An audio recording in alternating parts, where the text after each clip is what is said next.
The rescue attempts are futile. 113 people die, 4 from the hotel and 109 passengers and crew in Concorde.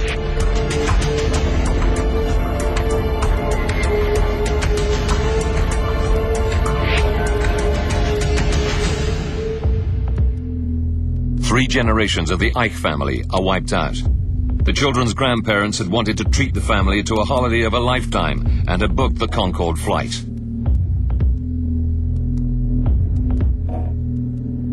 Schoolteachers Klaus and Margaret Frentzen had saved for 20 years to fly on Concorde.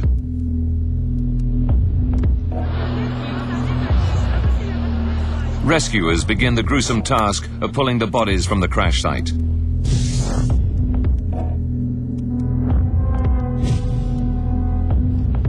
One of the hotel workers to die is a 19-year-old student, Kenza Rashid.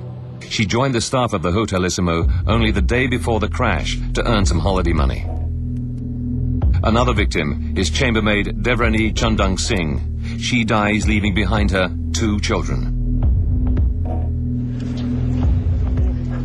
Most of the bodies are burned beyond recognition, and the forensic pathologists can only identify victims by their dental records.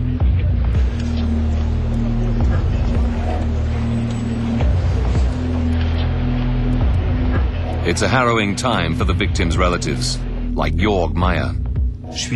One of the more difficult things was the identification of my father and his partner. One has to say, nothing much remains of the passengers after an air crash. That was difficult. Georg will have to wait 2 weeks before pathologists identify the remains of his father.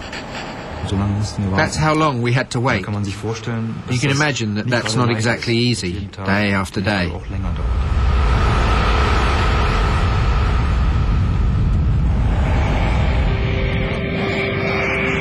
The crash takes everyone by surprise. Concorde, the queen of the skies, the plane that makes supersonic travel a reality, people's dreams come true, had never had a fatal accident. Until this moment.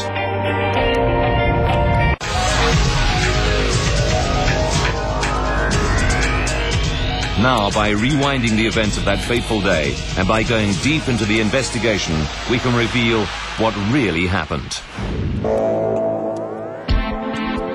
Cutting-edge computer simulation will take us where no camera can go, into the heart of the disaster zone.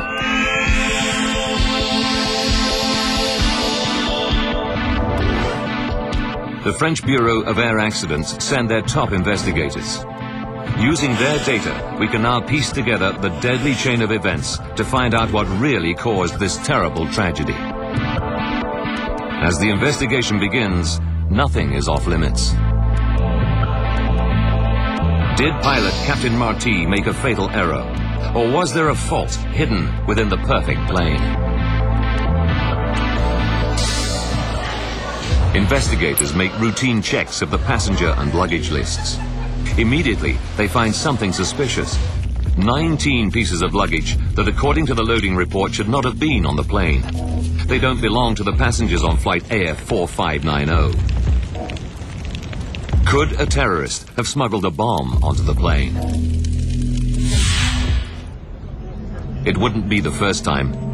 270 people died in 1988 when terrorists planted a bomb in the luggage that destroyed a Pan Am 747 in the infamous Lockerbie incident.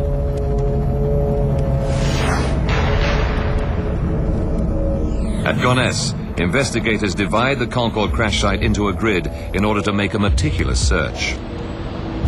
They photograph and tag everything found in each section.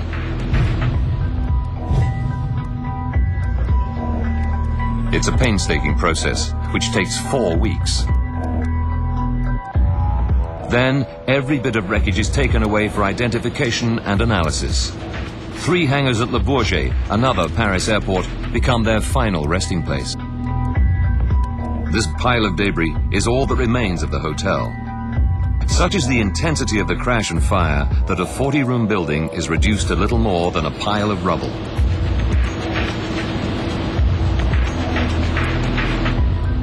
And this is what remains of Concorde. One of the world's finest examples of modern engineering is now just a tangled heap of charred rubber, aluminium, melted plastic, and fractured hydraulics. The French investigators separate and identify every fragment. Among these burned remains lie the crucial clues to the cause of Concorde's crash.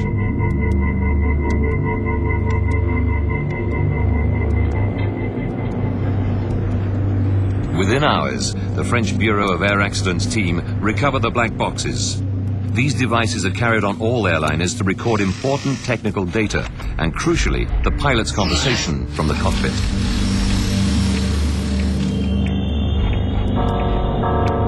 They analyze the black boxes. They hear no sound of an explosion. It's clear to them terrorism is not to blame. The investigators are forced to look for a new lead.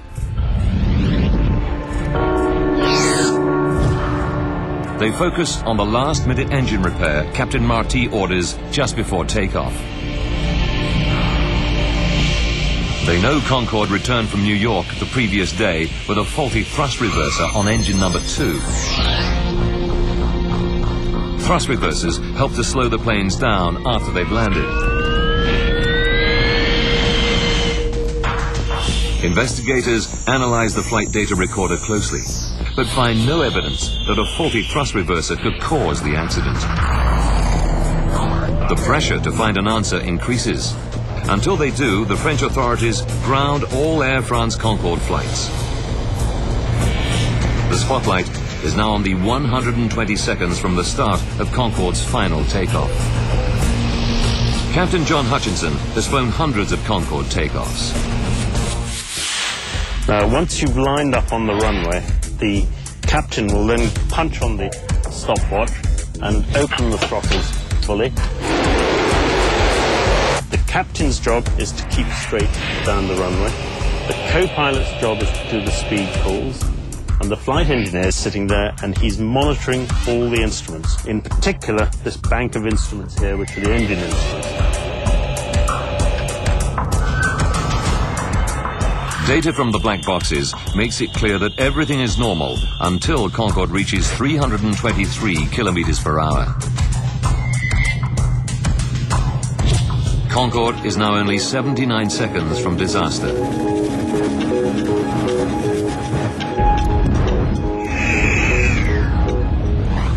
Data recorders reveal a sudden loss of power in both engines under the left wing. Immediately, the black box picks up the dramatic warning from the control tower. Air France 4590, you have planes behind you.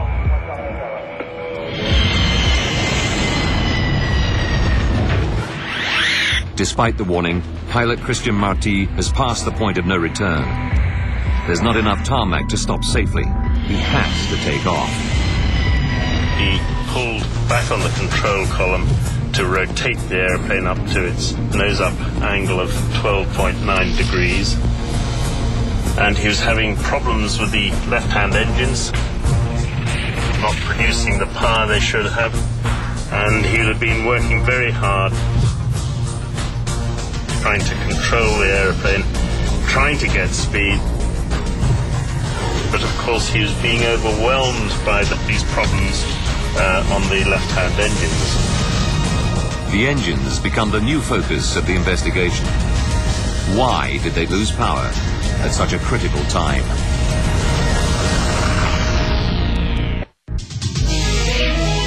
Just 2 minutes into its journey, Air France Concorde flight AF 4590 crashes, killing 113 people.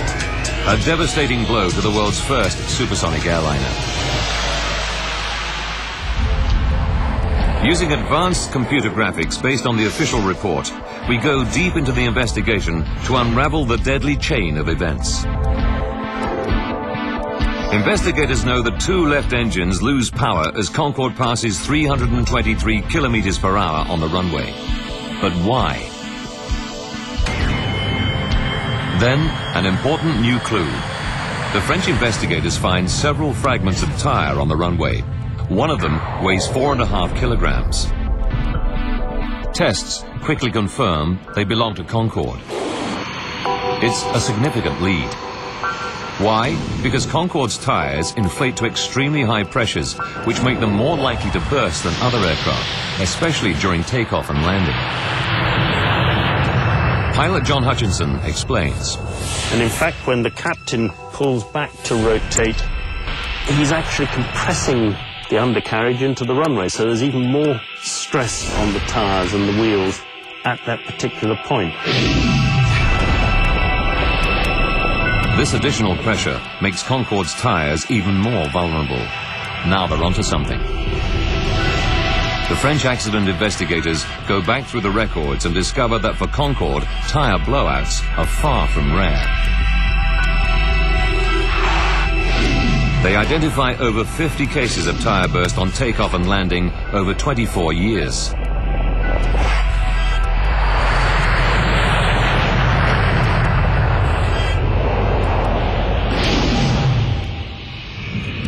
One of the worst incidents involved another Air France Concorde, this time at Washington's Dulles Airport in 1979. Bill Lightfoot was a passenger on Concorde that day.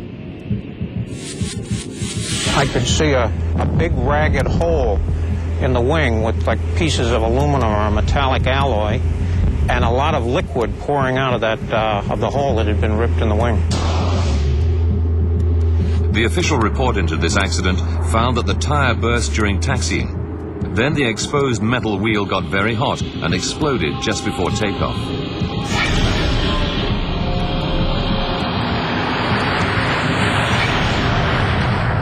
The plane took off, but 20 minutes later returned safely to the ground.